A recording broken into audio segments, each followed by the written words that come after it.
Welcome to the Pantheon.Plus Rewind. What's up? Welcome in, everyone. Welcome to episode 40. Man, can you believe it? It's been 40 episodes already. Oh, they grew up so fast. And if this is your first time joining us, this is the Rewind, and this is a podcast where we have a fun little fireside chats all about Pantheon Rise of the Fallen, which is an upcoming MMORPG by Visionary Realms. And we dig deep into the official latest in news and notes, and we talk about what the community is up to and a whole lot more. But like the game, this is no single player MMO, and this is all about the group. So I, as always do, turn to my shadowy sidekick, my co-host, Minus. How are you this fine day, my friend? Oh, doing good, man. Having a lot of fun. Got a lot of, we both were talking about the fact that we have quite a bit on our plates right now. We're shuffling through and trying to, find a good routine. We started up our MMORPG class sessions. Guild Wars 2 was not the fun we'd hoped it would be.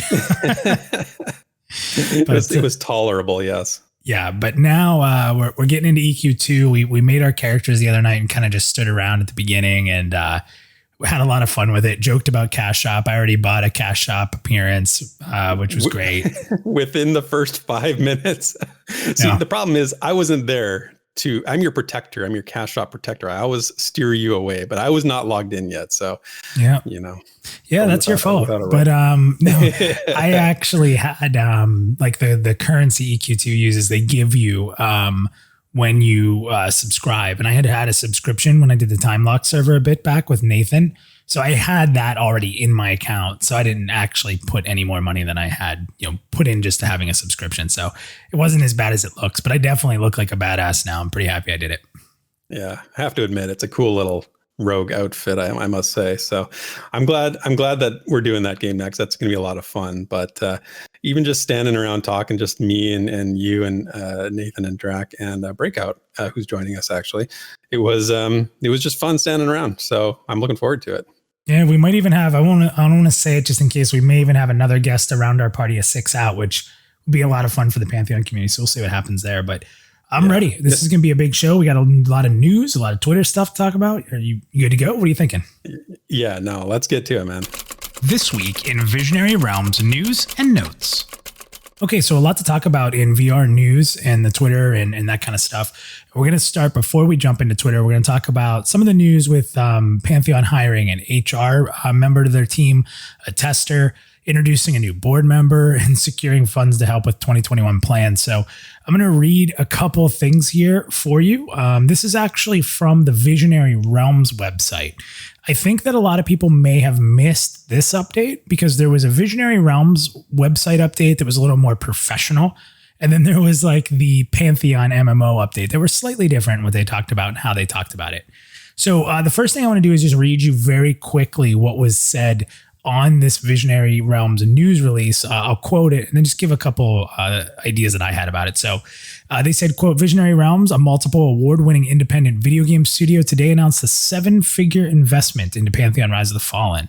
The investment provides a runway for Visionary Realms to bring the utterly anticipated multiplayer online role-playing game Pantheon Rise of the Fallen to its goals in 2021 and beyond.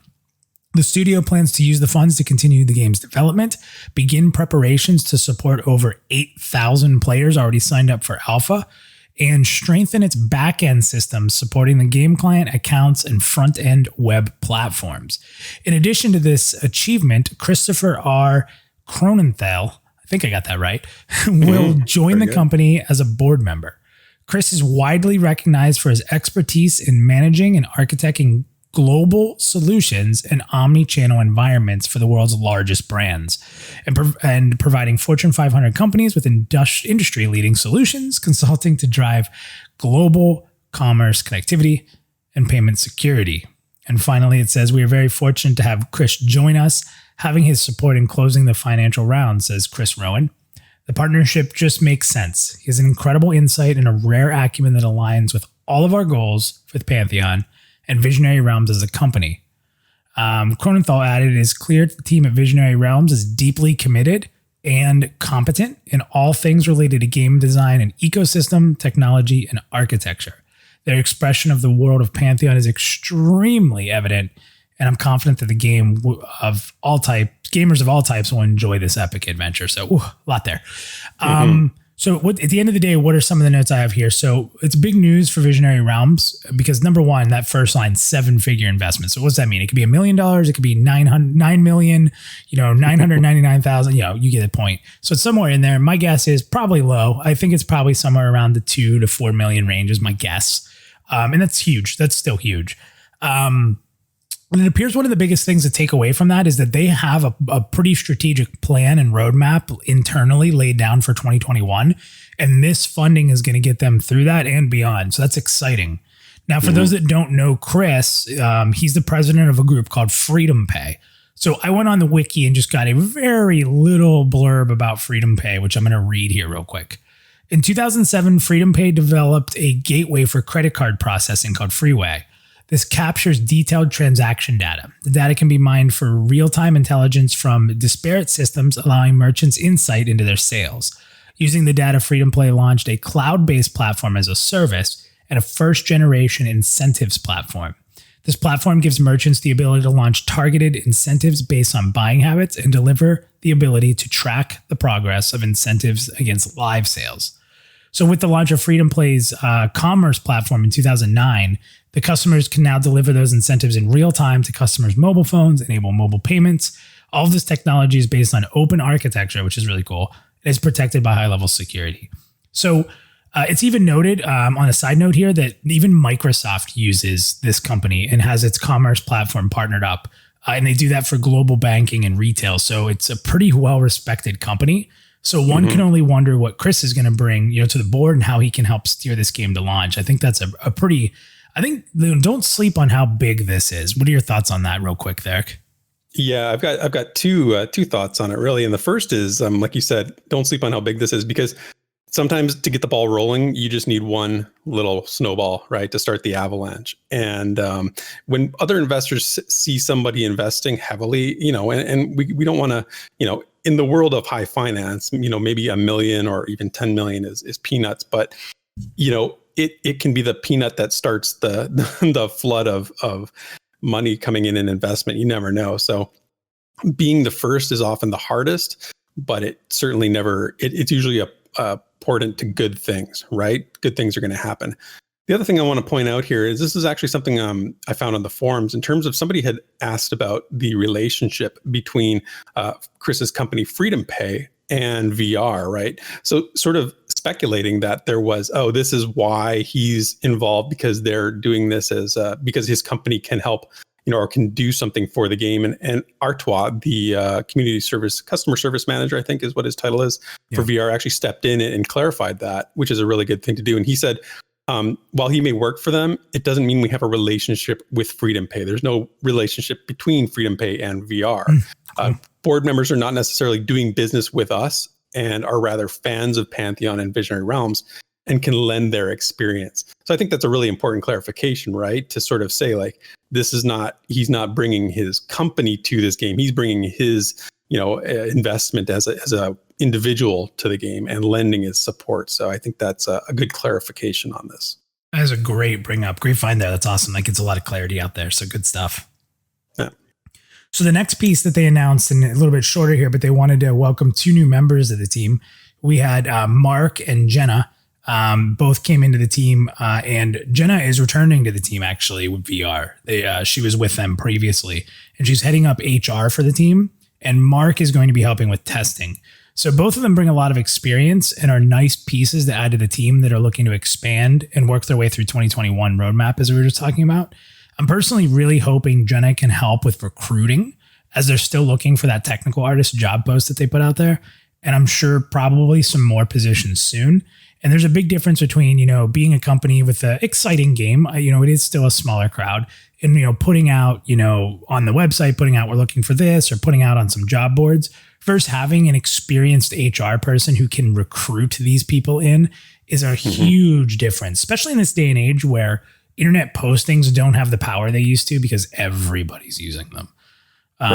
So yeah, the big difference between getting those filled is really an HR person, in my opinion. And I've been in HR. I've pretty much my entire career worked with an HR partner. So I think that there's a lot of people that see that and say, oh, why are they doing this? I really believe this is much bigger than most people understand from my own professional experience. And again, that recruiting piece is a big, big deal. So fingers crossed on that. Yeah. You know, it's funny when I see this, one of the things that stood out to me is how she's returning to the team. You know, a lot of times employees, when they leave, they don't come back, you know, in a lot of jobs.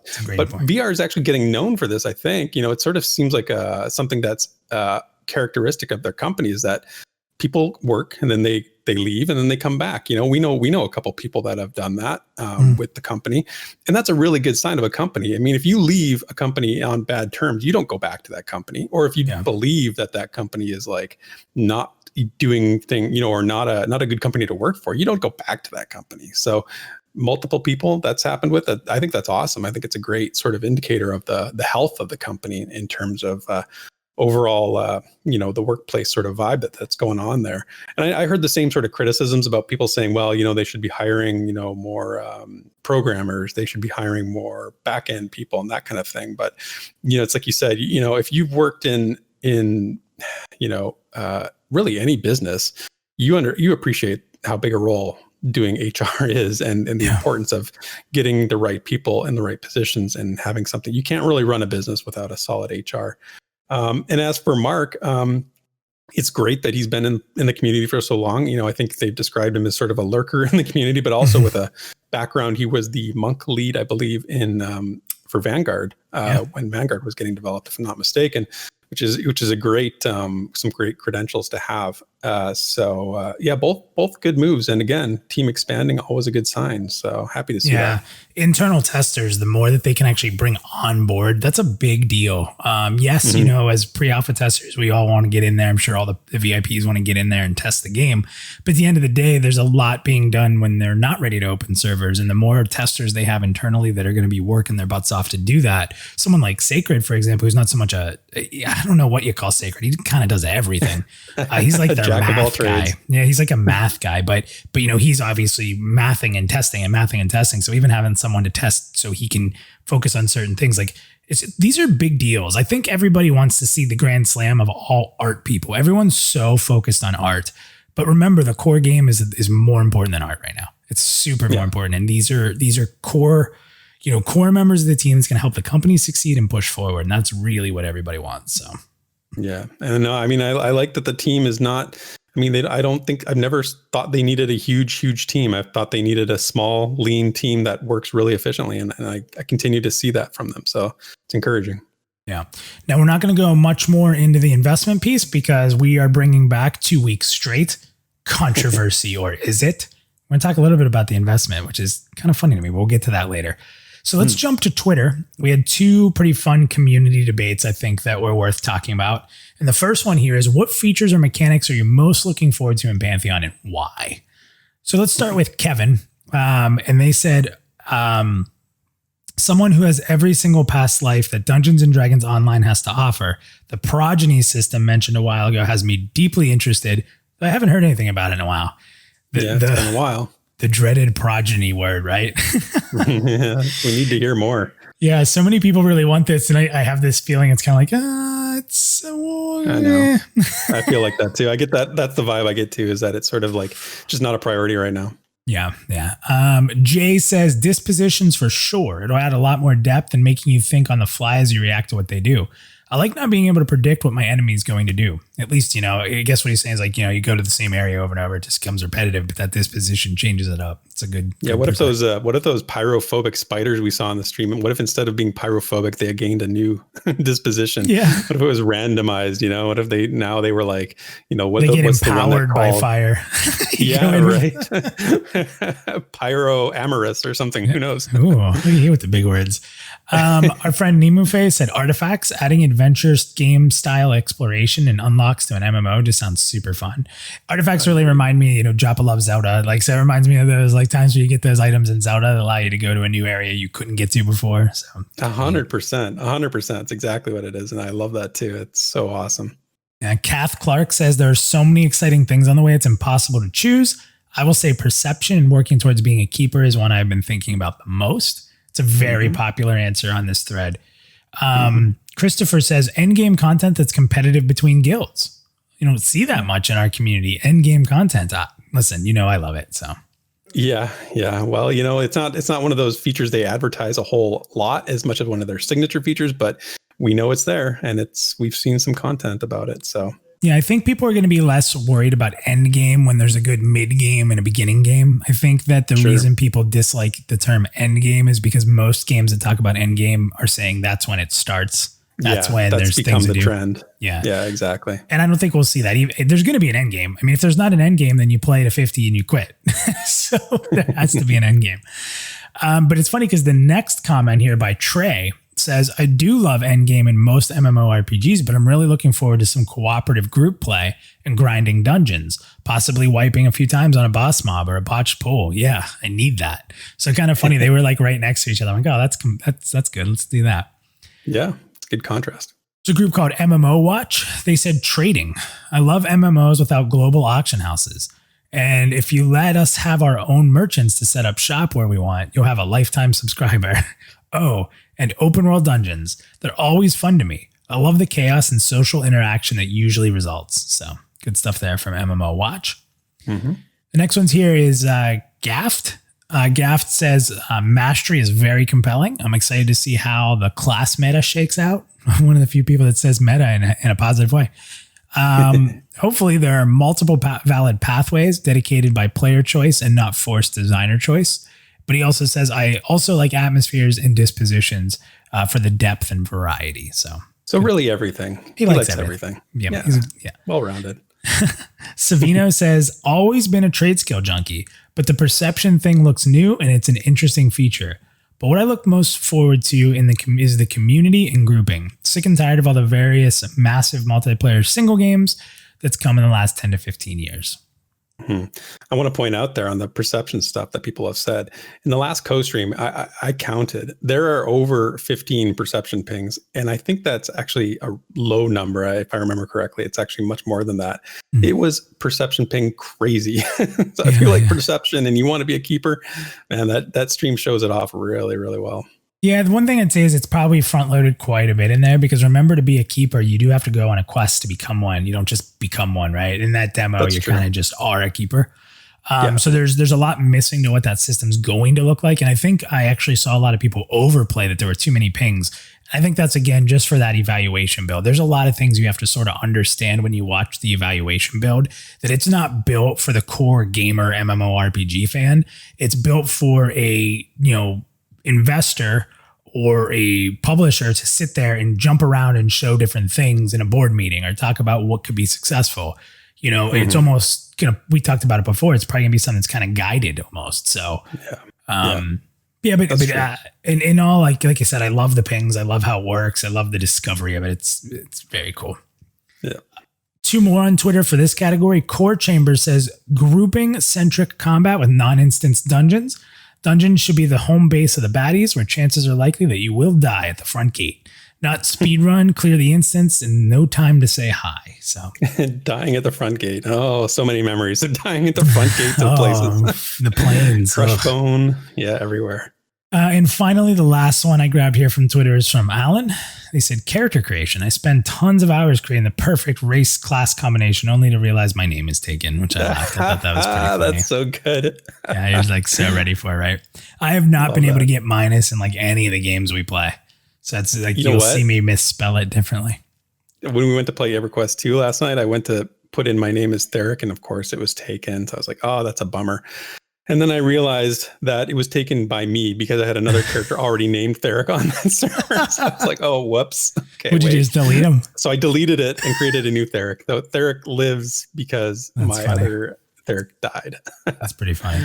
I mean, asking me this question is tough. I mean, we spend so much time covering this game and talking about favorite features.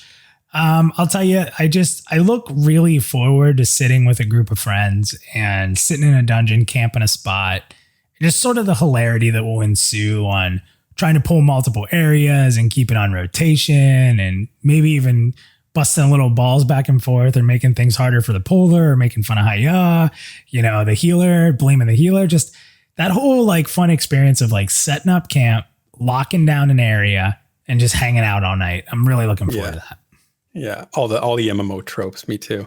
I was glad to see this question because I've actually been thinking about this in a certain mechanic lately.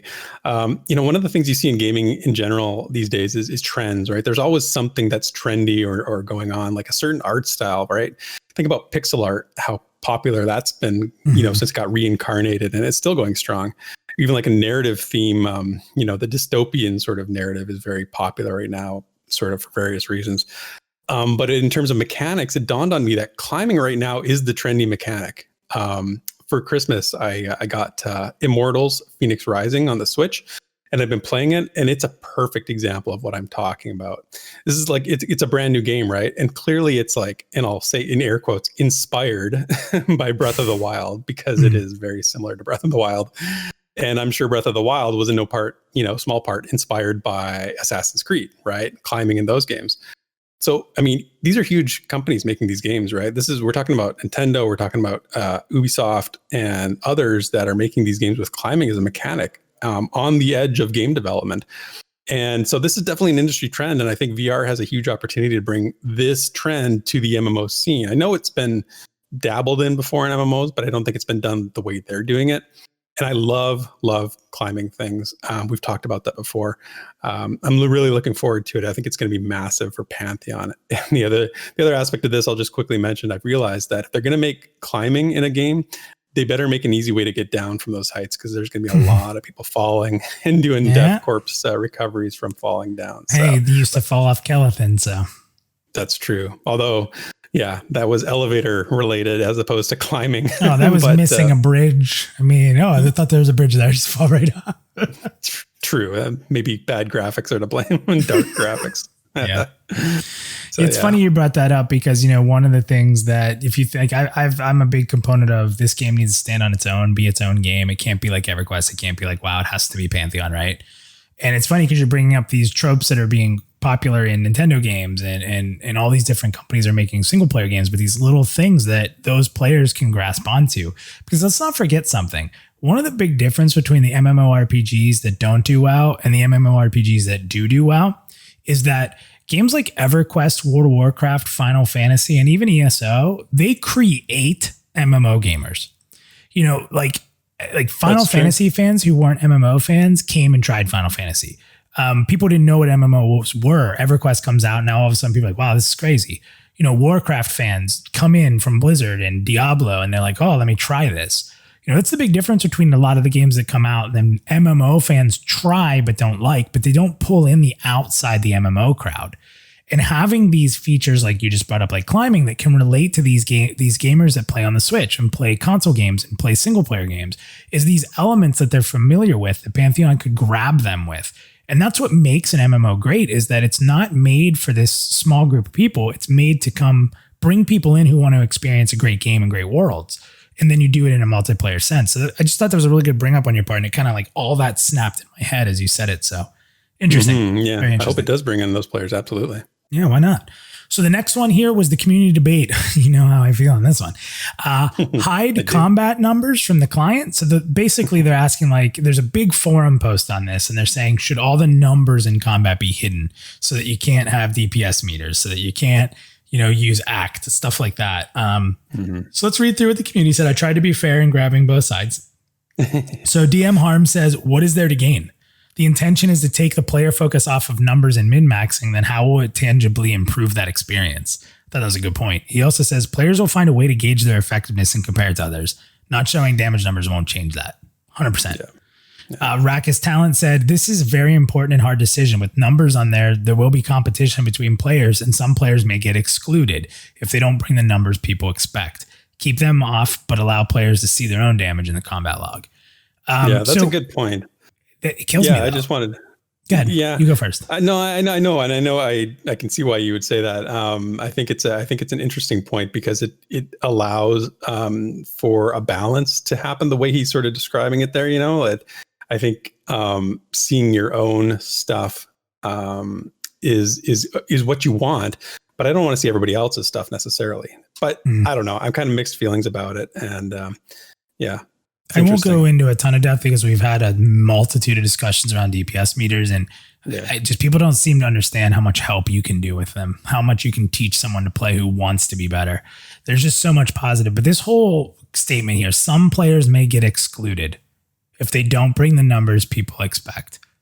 Yes, that's life. Yeah. If you don't have the performance level to be with the people who have an expectation of performance level, then you need to find people whose expectation is that of yours. This whole, I want to be in the best groups, but I can't be as good as them, so now I'm being excluded. I hate that. And I've said this many times. It's like the world. It's like, I can't go up to Elon Musk and be like, well, I want to work with you. I don't have the talent level. Am I excluded? Is it not fair? I'm excluded from the Olympics because I'm not an Olympic athlete. Yeah. I know what you mean. I agree. You can't be included in everything for every, it's just, you got to find your niche, I guess. I'll go more into it at the end of this, but I'll leave it at that. Deuterino says numbers are an integral part of RPGs going back to the original D&D. It should be up to the community to decide how to utilize the data for better or worse. Either the community matters or it doesn't. Oh, I love it. Love that. Dan Scholl says, in a log and displayed, someone will eventually make an add-on for meters. Sad. I wish people that grew up with WoW could experience how it felt to not have DPS meters. It was all about community and not just your gear. People wanted to help. Now it's just solo the ladder to number one. So before you respond to that, somebody actually replied to him, and I included that as well. And this is Rickard, who said, the game type is completely different between the two. Even if a damage meter would exist, do you really think it would be like that?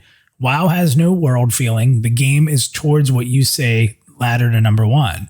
I doubt a damage meter would really change anything. I think it's actually better with it. So interesting little look from two people replying to each other, respectfully. And it's just, that's the problem, is that they need to be there. We'll get into more. We'll get into more here in a second. Let's read through them. Jamie says, if you have no way to measure something, how do you track the changes? Now, I'm old and it has been some time, so I may have no idea what I'm talking about. But how do you know if one spec or weapon is better than the other? He's like, we used to use ACT, which was around for EverQuest. It's so funny to me that people pretend damage meters didn't exist for EverQuest when all the top players were using damage meters and log readers. Like, it's funny to me. I don't know. It's funny because I never used them, and I can't really remember being familiar with them when I played EverQuest. And again, that's just not who I am as an MMO player. I'm not that kind of player necessarily. So it is sort of like surprising to me that they were there. But I guess I'm not surprised on the same token, because I didn't like associate with every single type of MMO player. I was very much with people that I like to do, that I like, things I like to do. You were discovering. It's EverQuest. You had no game before that. That's true.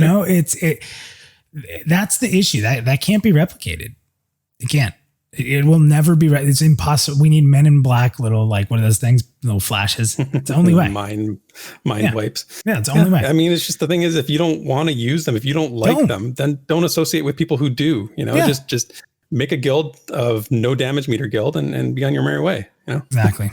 Jonathan Yeager says, have it toggled. User can opt in or out. Would like to see built-in damage calculator. Not a big fan of having to get mods for quality of playability improvements. Toggles. Ugh.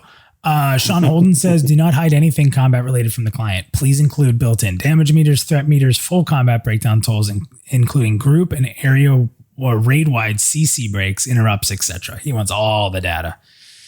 Ashran's Fall says, not worth hiding. It comes with great benefits of bug testing, balancing feedback. It's just one point of many. The positives of having it far outweigh the negatives of not having it.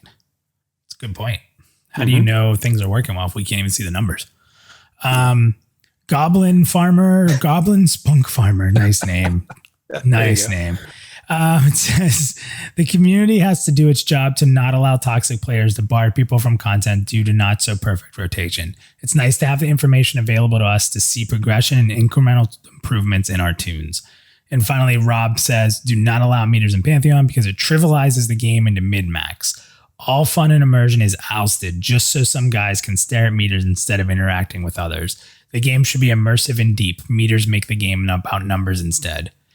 So you had, it's so funny to me. And Rob, no harm, no foul here in what I'm saying. You're obviously allowed to have your opinion, but it just comes off as someone who hasn't seen the positive because you're not looking. I mean, and I know that's harsh there. You can call me out if you want, but the simple fact is that is not going to happen to you if you're in the right group of people. So it becomes this whole thing again where we're taking a tool and we're blaming the tool for the result. But the thing to blame is people. It's not the tool. People have changed since EverQuest. People are not the same. The social climate is not the same. Gaming in itself is more popular and more competitive than it's ever been. It doesn't matter what game you're playing. People are speedrunning NES games. Do you realize that? Like, those games weren't meant for that. No. Gaming is becoming a sport, and it doesn't matter if the game is made for that. People will find a way. So it's just, you can't say something so widely big like that damage meters takes all fun and immersion out of a game. Completely off topic. Like, I get it. You don't like them, but slow down a little bit. Like, just say you don't like them, that it hurts your immersion. But I have made so many great friends of people who were afraid to raid. Keep that in mind, afraid to go to a raid because they didn't know how to perform. So they never saw raid content. They never saw high-level dungeon content because their reason to not go was they were afraid they couldn't do it. They were scared to try.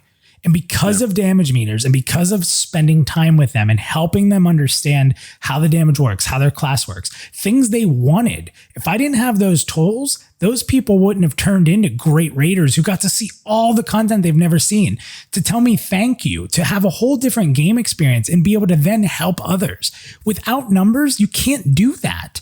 And it's super silly to me to take something that is the basis of this entire genre and say it ruins the game. Like, that's too much. That's too much to me. So, I mean, here's my thing, and I'll keep it short, but I'm not the type of player, like I said earlier, who would use a damage meter necessarily. But I don't feel like it's something that needs to be, banned or not allowed. I just feel like it's something that you need to make a personal choice about whether or not it's something you want in the game. And if you think it causes other people to behave toxic towards you, I mean, what one of the people on Twitter said was, barring people from content is toxic. I mean, that's a pretty liberal definition of what a toxic player is. I mean, barring somebody from content because they don't compete at the same level is a different thing. That's not toxic. That's just playing the game the way you want it and experiencing the way you want to experience it. I could experience life in many different ways. I could become, an alcoholic and be drunk all the time and experience life like that. Or I could, do it on the complete polar opposite and become like a monk and focus on inner self-improvement and spirituality, that kind of thing. It doesn't mean, like, you shouldn't remove, a way of experiencing something just because it's not for you. Like I said, I'm not the type of person who would use it. That's a huge thing for me. Removal doesn't fix your problems. Yeah. Adaptation and evolution fixes the problems of the world. Removal does not. Yeah, exactly. I mean, I'm here to say, like, I've played lots of single player RPGs where you can really customize the combat feedback, and you do need to in those games at a pretty granular level, right? Pillars of Eternity is a good example. I want to know if the numbers I'm rolling against to improve my chances in a battle, because if I don't know if this mob is, resistant to, earth damage, for example, then I can't have a chance to defeat it if it's killing me. I don't know what I need to do to defeat it. So those numbers, but again, it's optional. I don't have to see those numbers. I can turn all that stuff off and I can just sort of play by feel if I really wanted to. So I think that's where we sort of land on this. Yeah. So the last thing I'll say here is this: you're not a numbers guy. I am a numbers guy. Mm-hmm. Be honest. We're in the same guild. We're both leaders. We're going to be doing content. Do you not foresee a time where we're busting each other's balls over the damage meter and having some fun with it? Like on a fight where I'm like, Theric, I'm beating you. And you're like, no. And you take me down, right?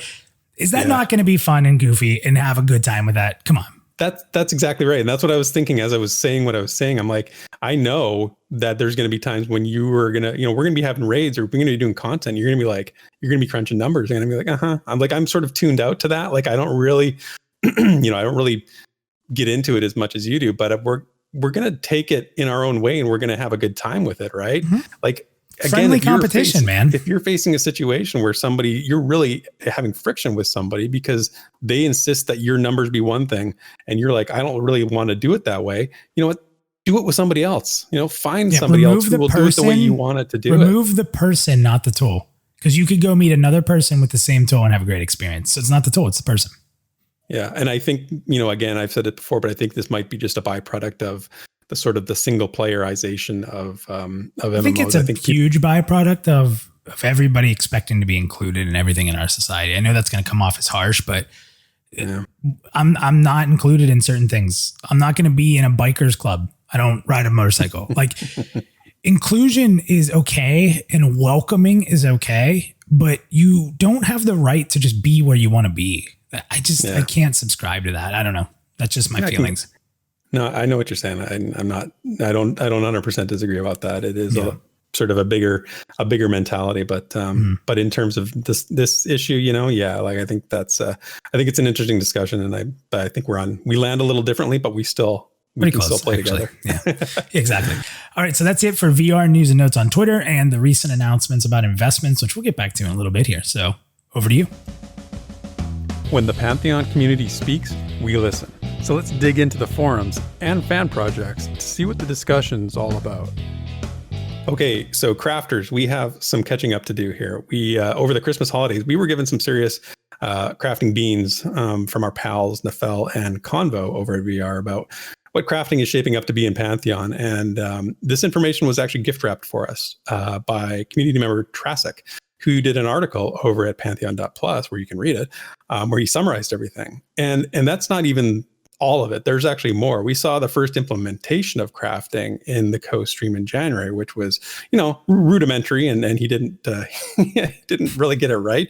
But just seeing it in there was very cool, and how quickly VR has been able to implement some of Nefel's designs is really exciting. So, Nefel's a busy guy. He still posts crafting discussions on the forums. There's a new one over there I didn't get to for this week. He even stops by and lurks during our Rewind premieres, so he might be in the chat right now, and we might be talking to him. So I'm going to hit the bullet points here from the pre-holiday crafting drop, and we'll run through them and then have a couple discussions about it. But some of these are really, really significant. First one is crafters in Pantheon will be able to customize the stats and the appearances of the items they make. The template will set the 3D model, and the materials used will dictate the skin. Crafting will not be a simple combine button or a passive timer. Players will have to intelligently use the tools and abilities available in order to succeed. Certain templates will require unique crafting stations to complete. So that's cool, like unique crafting stations out in the wild, who knows where. Crafted items and stats. Crafted items, stats, and appearances are not going to be modifiable after creation. Very interesting there. There will be some subtle differences between looted and crafted items so that both will have value to players. I think we knew that. And an adventuring class level will not restrict crafting progression directly. So very cool. So you can sort of independently become an excellent crafter and not necessarily have to be an adventurer, right? So lots of interesting points there. On harvesting, we learned that tools and equipment will matter for harvesting. That makes sense. Crafting materials can be gained through harvesting natural resources, salvaging dropped items, and as loot directly from NPCs, likely those near harvesting node concentrations. There you go. See, I can be a crafter. I'm just going to go kill anyone who looks like a farmer. Your role is well defined here. Yeah, they've made it easy for you. Salvaging dropped items is pretty cool. I really I'm glad to hear that, because I think that's really important. Well, we got to get materials out of the game. We got to get items out of the game that you could otherwise sell. And any way to do that, transmog, is a really good idea. So I was going to sneak it in there somewhere. Yeah. Blacksmithing got some particular love. We actually, again, we saw it in the stream. So Nefel says blacksmithing will use one-use molds. Common molds will be from open access NPCs. Uncommon molds will be unlocked through gameplay, such as faction-locked NPCs. and rare limited quantity molds will come from adventuring. So that's very cool. Molds will be templates that will tell you what generic materials or process goods needed to complete the item. Some molds will include optional materials to add things like celestium shards, which we'll get to in a minute, but are not required to complete an item. And then with regard to mining, which we actually saw that as well in the stream, mined some ore in the cavern there. They said nodes will be ore deposits. Ore deposits will have a lowish chance of being found in appropriate terrain. Larger nodes or clusters will be found in certain locations and often guarded. Dangerous and remote locations will have ore with higher quantities of exotic materials and higher yields. And each ore deposit will have a slightly variable mixture of primary metals, precious metals, exotic trace elements, celestium shards, and celestium dust. The mix will be discovered when smelting. How cool is that, right? You don't figure it out until you actually take it back and smelt it. This is one of the points I really picked up on when I read this the first time. I was like, wow. So you actually don't know what you have until when you're out harvesting and stuff. And then you go back and you take it and you smelt it down. Then it's sort of like, and I don't want to use like the loot box analogy because that's what you get picked up on, but it's sort of like you're kind of doing that a little bit, right? Because you're like, ooh, I've got all these nuggets of stuff that I gained. What do I have? What do I have? I'm just really happy right now that, Nefel was part of Pantheon.Plus for a while, and he agreed that he'll be making stuff for me. So that doesn't go away. So luckily, I'll have all the best gear, daggers, and stuff like that from Nefel. So in advance, thanks for that, Nefel. Yeah, you better keep sending him your bribery payments because you don't want your subscription to Nefel's crafting services to run out. Yeah. But this stuff has Nefel's fingerprints all over it. Like every time we talked about crafting with Nefel, this is like all these ideas. They're very, I can see him talking about this and coming up with these very easily. Yeah. And then lastly, we need to talk about the celestium dust quite a bit. And it's interesting because he says celestium dust, it comes in dust as a refining additive, shards, which are special material components, crystals, which are primary components, cores, which are magic engines for big things, and clusters, which are huge, dangerous, magical deposits. It's so cool. So celestium dust comes in types which of might, for example. Again, we saw this in the stream. There was a celestium shard or dust of might, and there was also something of another quality attached to it. And I don't remember what it is off the top of my head right now, but again, we saw in the stream. So when these are added to raw materials during the refinement process, it confers a magical bonus on the processed material. The magical enhancement on the processed material will then be processed onto the final product that they're used in. And then lastly, celestium is a material inherently important in the magic of Terminus and is found nearly everywhere, but in small quantities.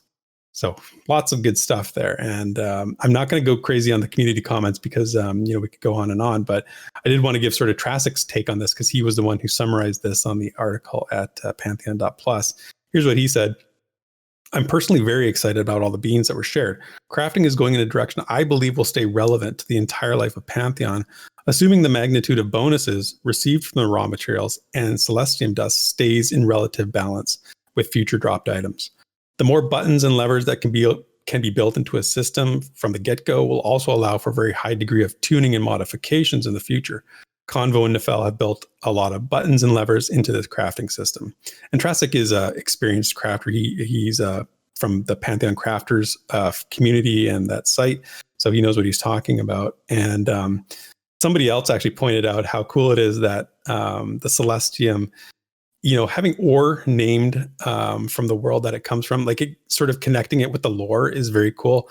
And there is lore about celestium in two places. I included it one here in the notes because this is one I knew about at the time. If you read the lore on the ratkin, when it talks about their species and their culture and that kind of thing, there's actually a reference to celestium being an activator for the sickness that the ratkin are prone to, called the drawn. And then there's actually a further post, and I didn't include it here, from Nefel, that I think he may have spoken to Jan Gerhardt. I don't quote me on this, but it sounded very Gerhardt-ish on the forums about giving a little more lore detail about celestium. So all good stuff. Two of my favorite things, lore and crafting put together. All that said, Midas, what do you think about this? Pretty cool, right? Yeah, I've constantly poked at Nefel and said, if you make a crafting system I'm interested in, then you've done God's work. It's it looks like it's going to be pretty complicated. That could be fun. I don't know, man. I am such a dungeon groupie. Like, you guys are going to be so sick of me jumping online when I do. I'm like, hey, who wants to go do this dungeon? And minus, we've done that dungeon every night. Yeah, let's go. Who's in? Like, I love it. I am such a junkie for dungeon crawling and camping and farming and killing and just trying. Like, I am hooked on it, man. I'm so hooked on it. It's just hard for me to go do something like crafting where I kind of sit still and I'm kind of putting these things together. And again, I understand why people love it. And I love crafters because they've helped me quite a bit. But it's just tough. It's really hard for me to sit and do like crafting. It is just very difficult. So well, I agree. And I think what your role is going to be, I mean, you're going to be harvesting though, right? I mean, when you're in those dungeons killing, like you're going to have a pick with you, right? You're going to be harvesting this stuff for... Depends on how much loot I got to carry. Do I have room for a pick? I don't know. We'll see. And if you're dying all the time, it will remain on your body too. So that's a problem. Who do you think I am, Ronak? That's not fair. I don't die all the time. I've played with you. I know what I'm dealing with. Nice. Yeah. Anyway, yeah, no, cool stuff. I hope the crafters in the community are really happy to hear this, and I'm sure that it'll spark lots of discussion and stuff like that. If you haven't seen the article, again, go over to Pantheon.Plus, check it out. And that's it for this week's community discussions. Controversy. Or is it? It's that time again. So last week we did controversy, or is it? It was the first time ever. And we didn't agree. You said it was controversy, and I said it is not. So let's see how today goes. Today's topic is Pantheon gets a 7-figure investment. But wait, I thought they were fully funded. Oh my God. Yeah. So there's a quote from Ben Dean recently talked about this, and it was during an interview with actually Nathan Napalm, and it was actually picked up by Massively. So this is what he said back then, and that was in October. He said, so Nathan asked whether crowdfunding alone would be enough, which Ben Dean said is the case. He said, crowdfunding at the rate it is now and has been will get the game launched. It will take more time than we would if we had a quicker injection from a publisher or a major investor, but I would rather get the game done quicker without sacrificing our integrity. So, that was 2020. And there's been, every single thing Ben Dean's been on, he talks about how important crowdfunding is, right? Well, guys, keep in mind, you can always pledge. So anyway, yeah. So Basgrim put out a series of tweets I want to read through because he's talked about this before, and it's been such a hot topic. Like, Reddit is blowing up about this. The forums are blowing up about this. The Discord unofficial just has people going crazy about this fully funded comment. It's so misleading, and there's so much VR's lying to us, and they said this and they said that. So Basgrim kind of wanted to come out, and he had this to say. And let me read through it and then we can talk about it. But he said, I've seen some confusion about how recent investment in Pantheon does not constitute full funding. While many people believe the product was already fully funded to release, I want to address that as that is a rumor that I must admit I am partially responsible for. He said, in 2018, I misinterpreted a poorly worded statement in a Facebook comment from the Pantheon account. I included it in a video claiming the game was fully funded, and that video reached over 15,000 views. It may not have been the sole source of the rumor, but it at least contributed to it. He said he later found out from VR that they were in fact not fully funded. To summarize, the intended meaning of the comment was that the then current rate of incoming funds, if it were to continue, that they would eventually be able to launch. They admitted it was poorly worded. This was early in his YouTube journey, and he wished that he would double check before posting. When I realized the inaccuracy, I took the video down and have since improved the process by which I verify information. You can find the original statement in context here, which he had linked. So, big on him. Nathan came out as well and said, I've also said the same thing. I've been thinking about this. I'm going to guess I probably mentioned it. But at the same, I don't know if I have. I don't honestly know. I do know that I've constantly said we still need to get more people to donate. We still need to pledge. I talk about pledging all the time. It's one of the things that automates in our Twitch channel. It's one of the things that, we celebrate new people on the Rewind, right? That pledged in or come in. So I might have said it. I've never believed that. And you'll call me out if you have a quote or something, because all my stuff's out there, but I don't remember being like, yeah, this game doesn't need more money. Ever. It just seems very silly. And then it's just weird because that skeptical community just pounced on this announcement, calling, oh, well, it was fully funded. So now, VR's lying and being dishonest with the community. So they seem there's a huge subset of people on the skeptic side that are using this to label VR negatively and calling this a controversy. So Theric, what do you think? Well, no, it's not a controversy. The thing about the fully funded thing is that it was sort of a common understanding in the community. I really respect what Basgrim is saying here. I mean, when he said this the first time, I really, my ears pricked up and I was like, wow, that, to sort of go back and look at what's something you've said and sort of, take ownership of something like that. It's pretty impressive. And, we are always just doing the best we can. We're trying to interpret information as best we can. And it was sort of the common understanding that, that term fully funded was thrown around quite a bit. But, the funny thing I find about this is that the same crowd who's sort of now up in arms is also the same crowd who said they couldn't possibly be fully funded, because to be fully funded means the launch date, right? It has to be that way. You can't say you're fully funded unless you know the launch date.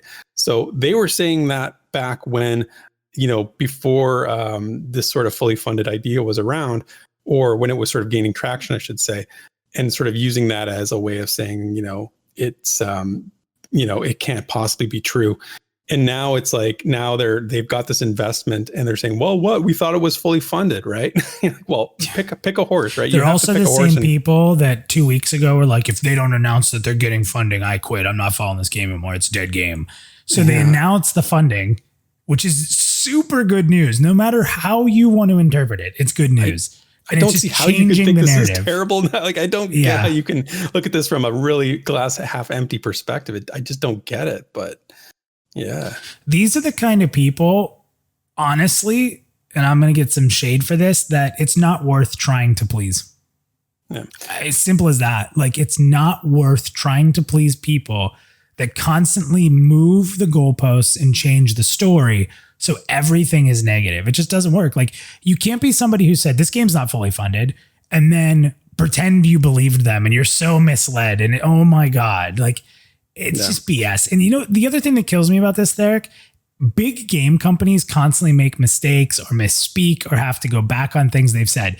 EA, Microsoft, Nintendo, everybody. Why should VR, who's a new company, who's never had a game, who's gone through some changes, who doesn't have super funding, why are they not allowed to do it? If all these other companies that are super professionals do it all the time, like VR is a bunch of humans. That's what we do. We make mistakes as humans. We learn and we evolve.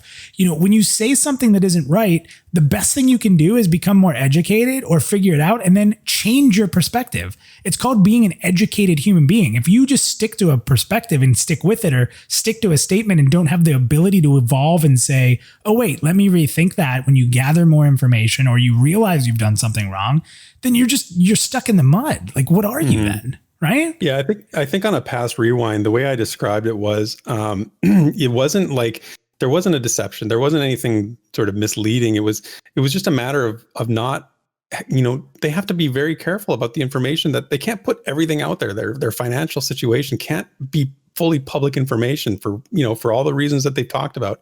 They say it on the forums all the time, like it's just, there's legalities involved. They have to run their company to a certain standard. And when you can't communicate everything, you're always open to misinterpretation. And on the previous rewind, I said that I just think we didn't have all the facts. They weren't deceiving anybody. They couldn't tell us everything, and so we took that and ran with it. Sometimes they're just figuring it out.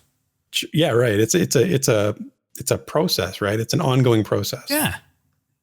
So no, there's no controversy. Like, it's just, I think sometimes it's just a lot of again, the loud voices. But if you've got a legitimate argument, or if you've got something that you want to try and make the argument, you got to be open to what would change your mind? Like, is there anything that I could say that would change your mind? You have to constantly be asking yourself that, because if there is, that's good, but if there's nothing, like if anything I say to you, nothing's going to change your mind, then you're sort of like, we can't really talk, it's such a waste of time. It's a waste of time. If all you're looking for is to be validated, like, move along. Seriously. Yeah. It's just, I don't know. This is the least controversial thing that has ever happened in my life. Literally the game that we all want to come out, including those people, because they're telling us how VR is doing all wrong and how they would do it. We literally get a 7-figure investment and we're going to try to pick negative things about it. This is the most ridiculous thing ever. Like, give these guys a freaking break. I want to see how perfect all those people are. That's what I want to see. Like, come on. Let's take our 7 figures and celebrate every single one of them. Yeah, geez. That's where I'm at. Come on, like, find another day to complain. Pick a class you like that's been designed horribly. Talk about how you want crafting. This is a 7-figure investment into the game you want to play. Grow up. Jesus. No controversy. No, not this week. All right, let's move on. Sit back and relax. It's time for The Lore You Know. Okay, and now we're going to have a reading from the Book of Availloth, the primer on the human pantheon of deities. Argos, he who brings peace. Argos is the chief deity of the fortress Devair and the Devair noble family. While his title suggests a passive role, Argos is often paired with the elements of war. He is the bringer of peace, to be sure, but peace is often brought through conflict. Argos is often depicted on shields and sails, or in the case of Thronefast itself, on the massive ballista that faced the Bethrael Sea. His presence is believed to determine the outcome of battle, and he's hailed as an undefeated in every encounter on Terminus. It is among the highest honors to declare a warrior fraught with Argos, owing to his or her inability to be deterred from victory. Argos is sometimes referred to as the Bringer, and his worship spikes in times of peril or battle, waning among the population in times of peace. Thus, his priests are known to remark, Argos is forgotten as quickly as he arrives, and lamented as quickly as he departs. And that's the lore you know. Here's the mail, it never fails. It makes me wanna wag my tail. When it gets here, I just yell, mail! We're getting sued. Okay, so now it is time for the mailbox. Let's start with one from the Fell here. He says, what do you feel has been most influential item, loot, quest reward to grace an MMO? Any MMO? This is a great question. Really interesting, actually, because of the word influential. Yeah. I had to think about this one for a while, and actually, believe it or not, I did a little research to get my answer on this one, because I'm going to take a different perspective on it. I'm going to say there's a moment in MMO history where a lack of any loot had a really big impact and was very influential. I'm talking about the famous story of the death of the sleeper on Ralph's Zek in EverQuest, right? And if you're not aware, you should Google the story because it's really awesome. It's one of those legendary moments in MMO history where one of the biggest, baddest NPCs, monsters ever created in an MMO was slain, despite the fact that it wasn't intended to be slain, but actually had no loot.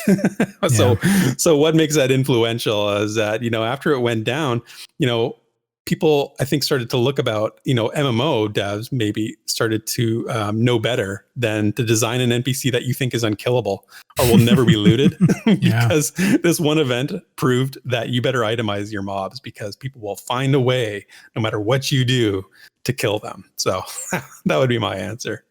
Yeah, I'm going to take the very generic one here that everybody probably thinks I'm going to pick. It's J-Boots. I knew you were going to go J-Boots. Yeah, I mean, EverQuest, right? It's called EverQuest. The game had pretty much no quests, but one of the quests that really stood out to me was J-Boots. And there were just so many pieces of it.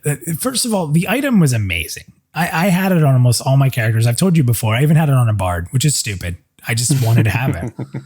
There was just so much about it. Like, the rare ancient Cyclops ring, right? Like, to find the ancient Cyclops, a variety of ways you could, was in itself like this epic moment. And then you get all this copper and you're chasing this Hasten boot strutter around like an asshole that he was, and trying to catch him so you could hand him all this damn copper because you were slow as hell running through, was it Karana, right? Yeah. And it's just, everything about it was such a trial of frustration and time. And when you got those boots, you didn't move without clicking them. Like, and even his name, Hasten Boot Shredder, was a troll. It was in your face. It was like, you know. Yep. And the greatest part about it too was like, and I laugh about this because I did this so much, is I'd sit in the East Common tunnels and just keep right clicking them because it would post that message up for people to see that said like, you know, blood scar feels faster, right? And everybody would see it. So I'd literally just stand by people clicking it, being a jerk, be like, hey, I have J boots. You know, you had that red effect that would go around you. I mean, it just very everything. Oh man. And I mean, to hold up the way it has, there is not a single EQ fan that you can say J boots and they don't know what you're talking about. Not a single one, I believe. Right. There's definitely like Yakisha's really popular, but there's people that don't know what the Yak is. You know, there's a lot of items in EverQuest that were super cool that people didn't see, but everybody knows what J boots are. And it's just, you know, without mounts, you know, yes, you could get Sao, but without all that stuff, like J boots were just that, they were it. Like that was the coolest item. And it's probably one of the coolest ever made. And I love it. Absolutely love it. Yeah. It's great. I can hear that story over and over again. It'll never get old. The next person here from Lepov said, what is the most time you will take for vacation? Whether it's, you know, alpha, beta, or release. I'll start with this one. I won't take vacation for alpha or beta. I will definitely request off for sessions and just schedule myself around them. But for release, I'm probably going to try to weasel my way into close to 2 weeks off. I mean, I don't know if I'll be able to pull it off, but 1 to 2 weeks with maybe stacking some of my days off. I would love to see how you frame that for your boss, for how you're going to be like, look, here's the deal. All right, there's a game. I'm really into it. You know, I'm sure you'll have to come up with something creative. People I work with know. Even my boss knows like this stuff I do, and you know they ask me to do some stuff at work for it, like making videos and stuff. So they know, they understand. That's good. Then you have an advantage. No, for me, I've said it before. I'm not the kind of the guy that rush into the park with everyone, but I'm going to break it for Pantheon for sure. I'm going to take at least a few days off, maybe, you know, make it an extra long weekend. So add on the Friday or the Monday or whatever it needs to be. But you know, probably more than that, because now it's like the more we talk about it, the more I really want to be in there right away too. So I'll take some time. I just don't know. I don't know if it'll be weeks, but you never know. Never know. Yeah. JJ says, in your own words and ideals, what does being Pantheon patient mean to you?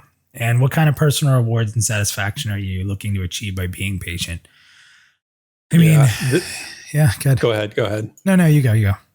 Okay. Yeah. I mean, here's what I think. I mean, here's a Pantheon patient for me.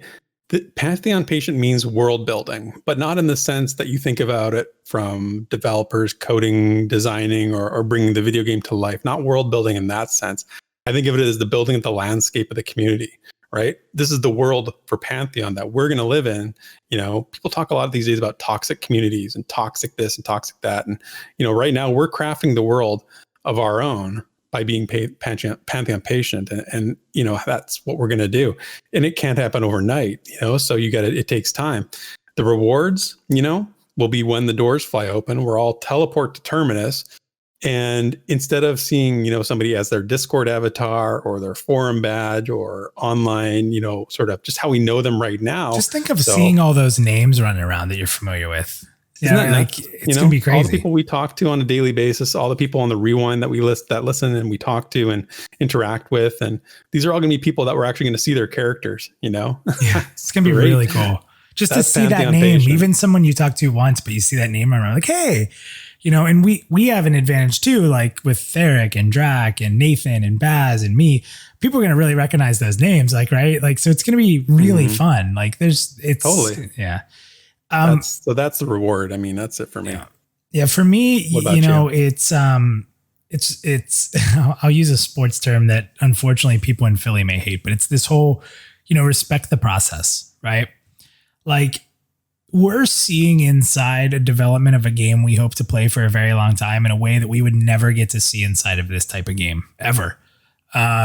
We have this access to learn and talk directly to these people. And I'm not just saying we, like there's people in the unofficial Discord who reach out and they respond, right? Like there's this connection to the development of this game that is unlike anything we may experience ever again.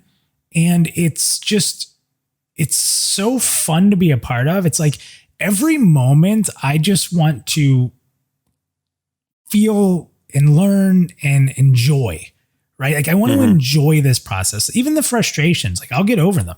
Like nobody here thinks that this game is going to be out tomorrow or even a month from now, or probably even a year from now. So the big thing with it is like, enjoy the ride. Like, let's respect the process, enjoy the ride, learn something.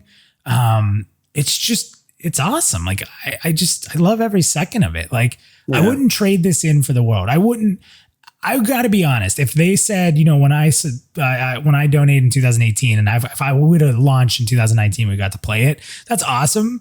But I don't know if I'd want to give it up for everything that we did instead and like what we're going to do until that game hits. And I just think it's all valuable. Yeah. You just live in the moment, man. Like live in the moment, like it's one thing. It's good to be future focused. I'm not discounting that, but you just got to live in the moment you're in and do what brings you joy in that moment. Right. So this is what brings us joy. Being Pantheon patient brings us joy, which is pretty cool. Yeah. Well, everybody, thank you again for hanging out with us for the 40th episode of the Rewind. Theric, would you ever thought when we first made the Rewind the very first time, me, you, and Omega, that we'd be sitting here 40 weeks in the show? We're almost at as many episodes as years I am old, which is crazy. So, oh, it has been a blast. I can't wait to keep doing it. Everybody, just so you know, we are looking at getting these shows onto Twitch, whether you're listening to it today on Twitch or it's going to be in the future. Keep that in mind. I hope you can adjust with us.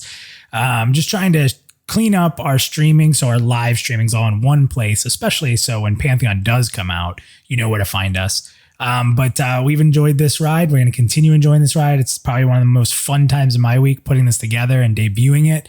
As always, Theric, thank you for being the best co-host in the world. And I look forward to playing some EverQuest with you this week. I look forward to seeing your video about Rangers in Guild Wars 2. And I just look forward to everything growing, everything evolving, updates coming with Pantheon.Plus very soon that people are going to love. I mean, listen, every day is a new day. Every day is something new. We're evolving. It's a blast, man. So thank you for everything, being at my side here. And other than that, man, I guess we'll see everybody next week. Yep. See you next week, everyone. Thank you for listening to this week's episode of the Pantheon+ Rewind. Be sure to follow Minus and all Pantheon+ related content on Twitter, Twitch, and YouTube under the name Pantheon+. Also, be sure to follow Theric at PantheonTheric on Twitter.